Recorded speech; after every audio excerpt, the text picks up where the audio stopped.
Brendimi I logove të klubit së fundi është bërë Kogjatrand. E unë sot, bashkë me Trimin, që e kemi dizajner këtu në Urban FM, kena me full për disa prej logove të ribrenduar. Trim!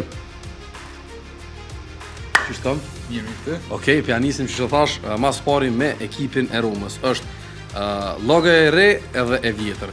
Qka është dallimi të regana? Dallimi është se janë përdorë të shash shumë pak ngjyra. Prej 3-4 ngjyrave janë përdorë vetëm 2, e kuqja dhe verdha.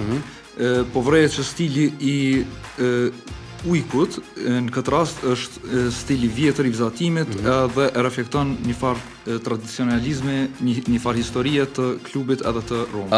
Tash e kemi logon e Parisit, të rinë dhe të vjetrën. Çka më shumë na komentu? E reja definitivisht e ka pru në pa emrin e qytetit, Parisen. Simboli I kullës Eifelit është prun pa prej ngjyrës kuqe ma të dhest, dhe vrejet fleur de lisi që është përfuni kullës që është simbol I Francës. Po, që është dallimi, vazhdo me konë formën një trumbullak, edhe disa ngjyra disa ngjyra që kanë lyt. Jemi tashte loga e Manchester Cityt që ka një dallim kogja edhe për sy, po edhe detajet cilat ti kemi na tregu që I ke vrejt.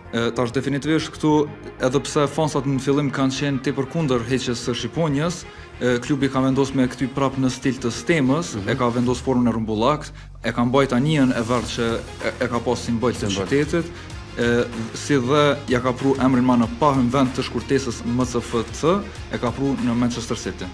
Në që ndryshimet ngjyrat kanë mbet njëjta sepse kanë bardhë e kaltër zakonisht kanë qenë gjithë kjo ekip. Ajo që ka shumë interesant është loga e re edhe e vjetër. Ajaxi që ka bën këtë rast është që për 125 vjetorin e klubit e ka kthy logon e vjetër që e kanë pas, ma të vjetrën që e kanë pas para kësaj, e kanë kthy në stil të vizatimit që është edhe rasti I Romës në ma tradicional, ma të vjetër, që ju reflektoj ma shumë në zemrën e fansave. Ato ngjyrat për shumë që është një si ngjyrë bardhë edhe kuqe që simbolizon është brenda. Tash e kemi logon e Interit. Çka mundesh më na tregu për logon e Interit? Interi definitivisht edhe pse ka pas logon në formë minimale, e ka minimalizuar ende, tu ja prun pa vetëm inicialet e klubit, po edhe vetëm I ka shkurtuar, ja ka bu vetëm me 2-3 ngjyra, të cilat e kanë dhez ma shumë formën e stemës. Okej.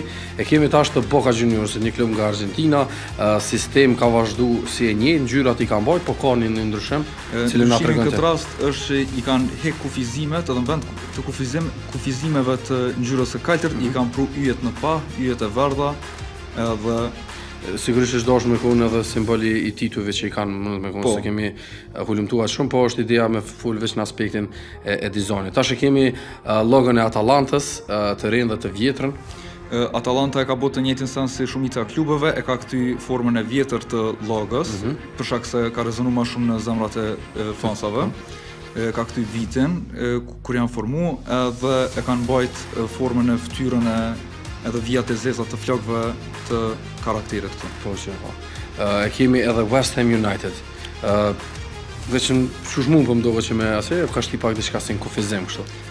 West Ham United I ka shti kejt fjallët në kufizim në buroj, e kanë heq kështjellën edhe I kanë lëmë në pa vetëm çekiçat çekanët e verdh. I ka simbol edhe të klubit. Edhe logoja është e Fiorentinës së radhës, do të thonë e vjetra dhe e reja. E reja definitivisht është bërë shumë geometrike, ma perfekte me thonë me një fjalë, edhe ma minimale, përvrim formën e fleur de lisit që është minimalizu tepër shumë, po edhe ngjyra vjollëse është bërë ma e dhest, ma e vrejshme prej largu e.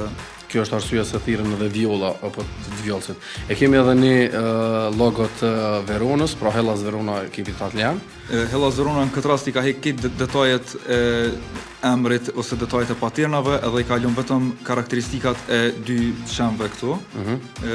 Edhe e kanë reflektuar vetëm në anë të kafshëve logon e tyne. Okej, këtu kanë qenë 10 logo që I kena bu, cili është trendi me këto që e ke po. Nështë ati në sport të kom shti pak më këshyrë se logo, po cili është trendi që ke mujtë me po që po e bujnë klubet kuve të fundit?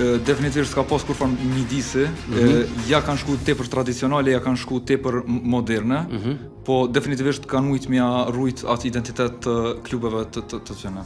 Që është me rëndësi dhe bënëm një shpjegim, ti cilat i kështë preferu, ma shumë ka modernja me bu pak një ridizajnim nëse nesër tirë një klub, cili kish me qenë kështu shia jote, se dëshë dhe mju përshtatë aty në pak. Definitivisht ma moderne. Ma moderne, okej. Keme trimin, dizajnerin ton, edhe folëm për 10 logot të ndryshme të klubeve, për dizajnin e tyre, cilat naturisht i bujnë edhe për fansat e tyre, por edhe në aspektin e marketingu, se kur dalim me logot reja, dalim fanella reja, shitje tjere atjere tjere. Kështu që patëm shpjegime shumë sakta nga kolegu ynë, falenderoj edhe besoj kemi taku prapë diçka që na ndërlidh me sportin. Patjetër. Faleminderit ty. Faleminderit.